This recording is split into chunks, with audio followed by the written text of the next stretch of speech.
हर खबर सबसे पहले स्वागत है आपका अपने चैनल पर। दिन की बड़ी खबर हम बताएंगे शाम के 7:30 पर। देश और विदेश की, कुछ खेल की और व्यापार की। तो चलिए शुरू करते हैं। समाचार रेडियो की तरह रहेगा। ईडी की याचिका पर सुप्रीम कोर्ट में सुनवाई कल। सीएम ममता पर जांच में बाधा डालने का आरोप।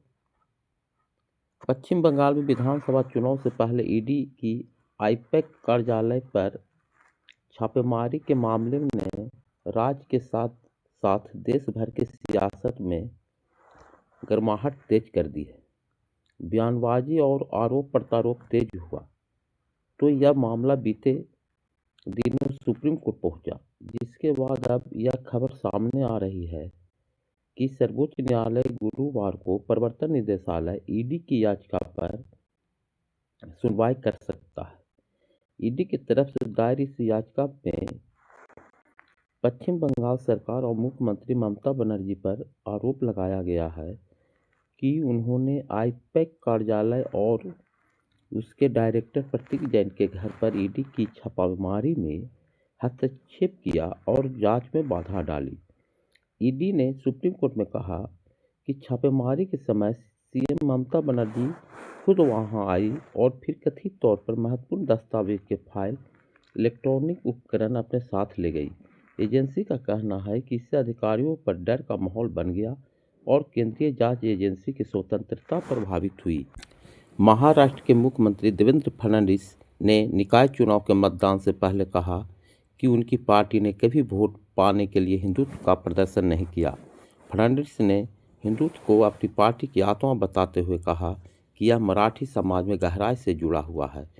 उनकी पार्टी हर समुदाय की परंपराओं व विश्वासों का सम्मान करती है। फडणवीस समाचार एजेंसी एएनआई से बातचीत में कहा, हिंदुत्व हमारी आत्मा है। हमने कभी वोट पाने के लिए हिंदुत्व का प्रदर्शन नहीं किया। हमने केवल हिंदुत्व की पूजा की। क्या मराठी व्यक्ति हिंदुत्व में विश्वास नहीं करता? हम हर व्यक्ति और जाति के हिंदुत्व का उनके अपने रीति रिवाजों के अनुसार सम्मान और पूजा करते हैं।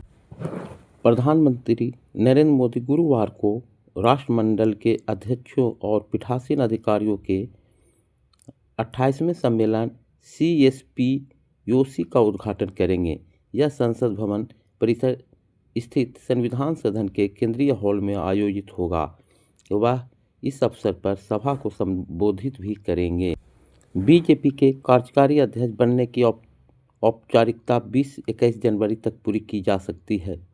पंडित दीनदयाल उपाध्याय मार्ग पर स्थित भाजपा के राष्ट्रीय कार्यालय पर पार्टी के शीर्ष नेताओं की उपस्थिति में यह प्रक्रिया पूरी होगी। प्रधानमंत्री नरेंद्र मोदी, गृह मंत्री अमित शाह उनके अध्यक्ष बनने के प्रस्तावक हो सकते हैं। अध्यक्ष पद पर हेतु केवल नितिन नवीन ही नामांकन कर सकते हैं। इस अवसर पर पार्टी के सभी मुख्यमंत्री, प्रदेशों के अध्यक्ष, अन्य उच्च पदाधिकारी उपस्थित रहेंगे। आज देश 10वां सशस्त्र बल पूर्व सैनिक दिवस मना रहा है। इस मौके पर रक्षा मंत्री राजनाथ सिंह ने पूर्व सैनिकों को सम्मानित किया। जिन सैनिकों ने युद्ध के मैदान में अपने प्राण गंवाए, उन्हें श्रद्धांजलि अर्पित की। इस दौरान रक्षा मंत्री ने कहा कि देश अपने पूर्व सैनिकों के सम्मान में सिर झुकाता है। राजधानी दिल्ली के मानेकशा सेंटर में आयोजित कार्यक्रम में राजनाथ सिंह ने पूर्व सैनिकों को देश का गर्व बताया, आने वाली पीढ़ियों के लिए प्रेरणा स्रोत बताया। ईरान इस समय दो तरफा खतरों का सामना कर रहा है। जहां एक ओर ईरान में 2 हफ्तों से बड़े पैमाने पर विरोध प्रदर्शन चल रहे हैं, दूसरी ओर अमेरिका की तरफ से लगातार सैन्य कार्रवाई की धमकियां दी जा रही है। ऐसे में अमेरिकी हमले की बढ़ती संभावनाओं के बीच ईरान का बड़ा बयान सामने आया है। ईरान ने सऊदी अरब, UAE और तुर्की सहित कई क्षेत्रीय देशों को चेतावनी दी है कि ईरान ने कहा है अगर अमेरिका पर हमला करता है तो वह इन देशों में मौजूद अमेरिकी ठिकानों का निशाना बनाएगा।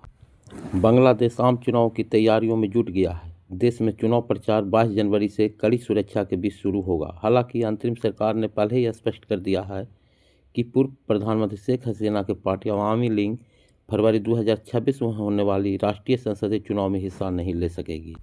अमेरिका के बाद इजरायल ने भी खुद को संयुक्त राष्ट्र की कई एजेंसियों से अलग कर लिया है। इजरायल ने अपने इस कदम की वजह बताते हुए कहा कि ये एजेंसियां लगातार उसके प्रति पक्षपात कर रही थी और राजनीति कर रही थी। बीते हफ्ते अमेरिकी राष्ट्रपति डोनाल्ड ट्रंप ने 66 अंतर्राष्ट्रीय संधियों से अमेरिका को अलग कर लिया था। इनमें से आधे संगठन संयुक्त राष्ट्र के थे। ट्रंप ने आरोप लगाया कि ये एजेंसियां अमेरिका के हितों के लिए खिलाफ काम कर रही हैं। मकर संक्रांति के पावन पर्व पर आज अयोध्या में आस्था के सैलाब उमड़ने की संभावना है। प्रशासनिक आकलन के अनुसार सरयू स्नान के लिए करीब 5 लाख श्रद्धालु रामनगरी पहुंच सकते हैं। तड़के सुबह से ही सरयू घाटों पर स्नान दान का सिलसिला शुरू हो जाएगा। उधर प्रशासन ने सुविधा व सुरक्षा के इंतजाम पूरे कर लिए हैं। नया घाट पर मेला कंट्रोल रूम सक्रिय कर दिया गया है।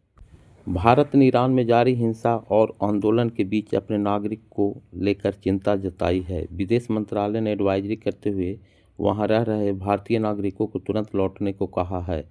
साथ ही सुरक्षा को लेकर पूरी सतर्कता बरतने की सलाह दी है। 14 जनवरी 2026 को मकर संक्रांति का पावन पर्व मनाया जा रहा है। इस वर्ष इस शुभ दिन पर सततिला एकादशी का विशेष संयोग बना है, जो ज्योतिषी दृष्टि से अत्यंत दुर्बल माना गया है। ज्योतिषियों के अनुसार कई वर्षों बाद शंकर मकर संक्रांति एक और एकादशी का ऐसा संयोग बना है जिससे इस दिन दान पुण्य और धार्मिक कार्यों का महत्व कई गुना बढ़ जाता है। इस दिन दान और पवित्र नदियों में स्नान, सूर्यदेव को अर्घ्य देने से साधक को पुण्य फलों की प्राप्ति होती है। इसके अलावा मकर संक्रांति पर खिचड़ी का सेवन और उसका दान भी महत्वपूर्ण होता है और इसे खिचड़ी पर्व के रूप में भी मनाया जाता है। लेकिन इस बार एकादशी का संयोग होने के कारण क्या मकर संक्रांति पर खिचड़ी खा सकते हैं? आइए इस बारे में विस्तार से जानते हैं। तेलंगाना में हैदराबाद पुलिस ने एक महिला IAS अधिकारी के खिलाफ मानहानि कारक कंटेंट के आरोप में 3 पत्रकारों का हिरासत में लिया है। जानकारी के मुताबिक एक तेलुगु टीवी न्यूज चैनल के 3 पत्रकारों को बुधवार 14 जनवरी को महिला IAS अधिकारी के खिलाफ मानहानि कारक कंटेंट प्रसारित करने के आरोप में दर्ज मामलों के सिलसिले में पूछताछ के लिए हिरासत में लिया गया है। लोकसभा में नेता प्रतिपक्ष राहुल गांधी 17 जनवरी शनिवार को मध्य प्रदेश के इंदौर जाएंगे। इस दौरान वह भागीरथपुरा पहुंचकर दूषित पानी पीने से जान गंवाने वाले लोगों के परिजनों से मुलाकात करेंगे। इसी दिन कांग्रेस मध्य प्रदेश में मनरेगा योजना का नाम बदलने को लेकर विरोध प्रदर्शन भी करेगी। मध्य प्रदेश कांग्रेस के नेताओं का कहना है कि देश के हर ब्लॉक में कांग्रेस नेता और कार्यकर्ता सामूहिक उपवास रखेंगे। साथ ही गांधी प्रतिमाओं के सामने धरना देकर भजन गाएंगे। इस दौरान भागीरथपुरा में जान गंवाने वालों को श्रद्धा